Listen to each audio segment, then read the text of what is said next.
Welcome, history adventurers, to the Animal Time Machine. This is where we don't just journey through time. We ride alongside the incredible creatures who truly gallop through the ages. Prepare to have your mind blown. You might imagine mighty kings or legendary dragons change the world. But what if I told you the true history maker was a four-legged, non-speaking beast? It wasn't a fire-breathing monster, but the humble yet unstoppable warhorse. This incredible animal literally reshaped nations and altered the very fabric of our past. For thousands of years, if you saw a horse, you probably thought dinner. They were a speedy, delicious source of protein for early hunters, much like a super-fast deer or a very muscular cow on the hoof. People would hunt them down, probably with great effort for their meat and bones. But then, somewhere, someone had a truly wild idea. What if instead of eating them, we rode them? What a concept, right? It was like trading in your trusty hunting rifle for a brand new Ferrari. Taming these powerful wild horses was no easy feat. Imagine trying to get a creature built for pure speed and flight to willingly let you hop on its back and, even wilder, charge into danger. But eventually, we figured it out. It took generations of trial and error, a lot of trust building, and probably some very brave or foolish early horse whisperers. We learned how to communicate, how to guide, and how to harness their raw power, turning a skittish prey animal into a loyal, fierce battle partner. This wasn't just about control. It was about creating a partnership unlike any other.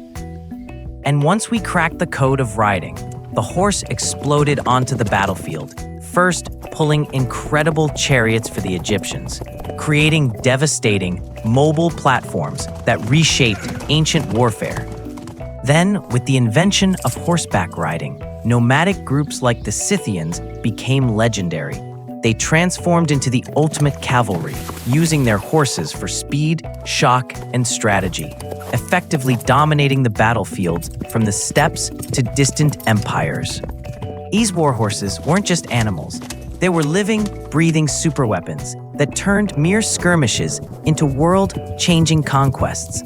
They truly became the kings of the ancient battlefield. Imagine a young man, barely out of his teens, facing down a magnificent, wild stallion. This horse was so untamable, so famously spirited, that everyone else, including his own father, said, "No way." But then this young guy, Alexander, steps up. He noticed the horse was simply scared of its own shadow, not actually mean. So he gently turned Bucephalus towards the sun, calmed him down, and hopped right on. That impressive feat landed him one of history's most loyal companions, Bucephalus, whose name literally means ox-headed, maybe for a big head or a unique marking. From that day forward, this dynamic duo was inseparable, ready to gallop into history and conquer everything in their path. Alexander wasn't just a skilled rider, he was a military genius who transformed cavalry into a precision instrument. Think of it like a game of chess, but with thousands of thundering hooves instead of pawns. He studied the tactics of mounted warriors like the Scythians and honed his own, turning his cavalry into a shock weapon. His troops weren't just charging blindly. They were executing complex maneuvers, using speed and coordinated attacks to smash through enemy lines.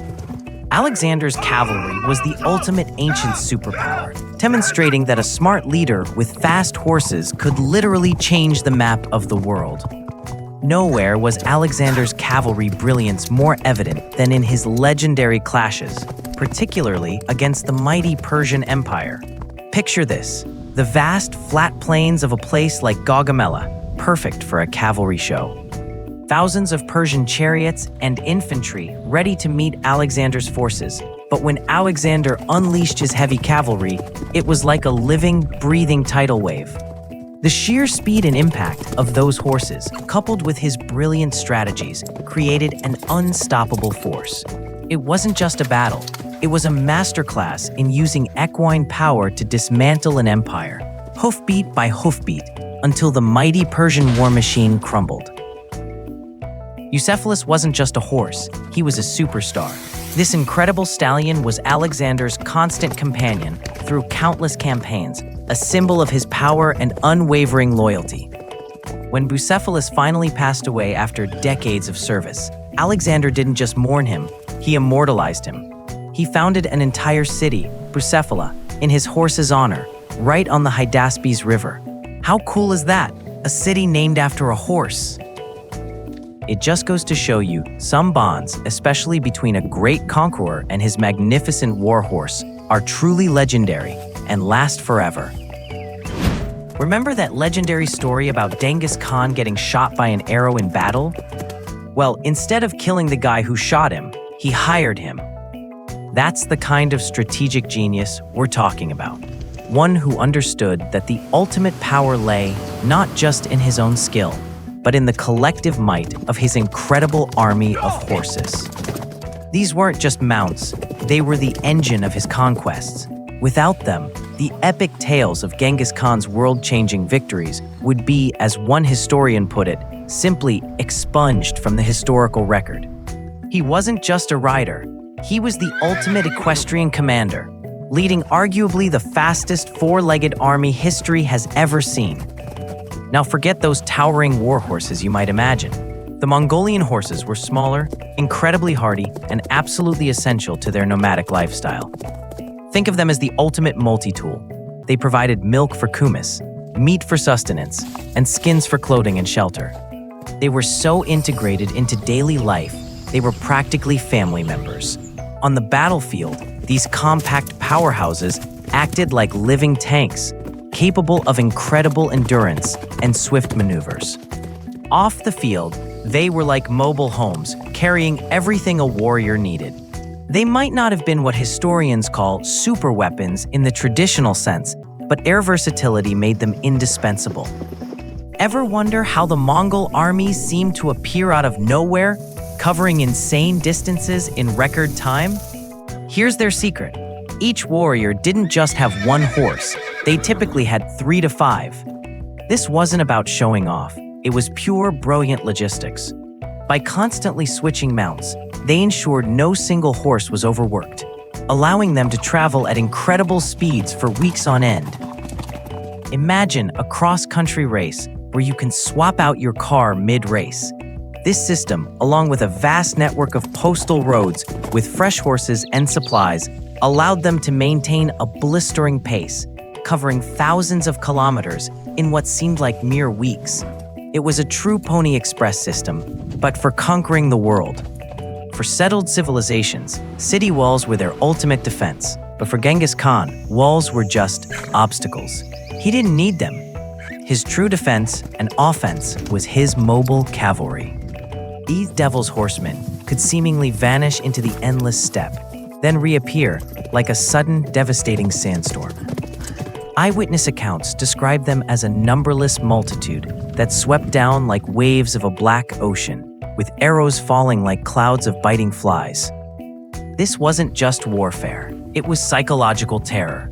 Their mobility allowed them to bypass defenses, strike unexpectedly, and overwhelm opponents before they even knew what hit them. When the dust settled, the echo of their hoofbeats was a warning. The map had changed. Seriously, if these guys didn't have their four-legged engines, would we know their names today? Probably not. Without their war horses, Alexander and Genghis might just be ambitious dudes stuck walking. Those massive battles? Tiny skirmishes, forgotten in history. The horse wasn't just a ride, it was their ticket to legend. And get this, they each rode into glory with different styles. Alexander was like a battlefield choreographer, leading cavalry in complex shock and awe charges, a deadly ballet of disciplined power. Genghis, the ultimate stealth master, had horsemen like ninjas, vanishing into the plains, then bursting forth like a sandstorm, overwhelming enemies before they could blink. Two masters, two unique horse-powered approaches to domination. What these two truly proved is that to rewrite history, it wasn't about the horse following the man. It was the other way around. Humans had to adapt, understand, and become one with these powerful animals. The horse was the invisible hand, the real co-author, guiding the destiny of empires and conquerors. They taught humanity how to be fast, mobile, and to truly conquer. We've seen the raw power of war horses in ancient battles, from Egyptian chariots charging across deserts to Alexander's shock cavalry and Genghis's lightning-fast Mongolian hordes. But the hoofbeats didn't stop there. Horses continued to reshape warfare for centuries. Think of Napoleon's thunderous cavalry charges sweeping across European battlefields. Or the American cowboys, not just herding cattle, but famously riding into legend, shaping an entire frontier culture. The horse truly was the original, all-terrain vehicle of empire building. Beyond the battlefield, horses were the ultimate game changers for civilization itself. They sped up everything. Trade routes, like the legendary Silk Roads, suddenly hummed with activity, connecting distant cultures faster than ever before. Empires could expand and communicate at an astonishing pace thanks to reliable horse-based postal systems that were basically the ancient world's internet. They even galloped their way into our language, leaving hoofprints on countless phrases and expressions we still use today. Then came the hum, hiss, and roar of a new kind of power, the automobile. Suddenly, the horse's reign as the king of transportation began to fade, first in cities, then on battlefields. It was a rapid shift, but here's the kicker. Even though horsepower became literal engine power, our deep connection to these majestic animals never truly went away. From horse racing to riding for pure joy, the spirit of the horse still gallops strong in our hearts, reminding us of a time when the world moved to the rhythm of their powerful strides. That echo of hoofbeats is still with us. And just like that, our epic gallop through history reaches its final stride. We've journeyed from Bucephalus, Alexander's legendary four-legged friend who helped him carve out an empire, all the way to the incredible, tough Mongolian warhorses that made Genghis Khan's lightning-fast conquests possible. It's undeniable. The story of humanity isn't complete without the story of the horse. These amazing animals were more than just mounts. They were architects of change, speeding up trade, warfare, and even the spread of ideas. They were truly history's ultimate co-pilots. So, if you loved riding along with us, don't forget to hit that subscribe button. Join Animal Time Machine next time as we discover more incredible creatures who shaped our world. See you then.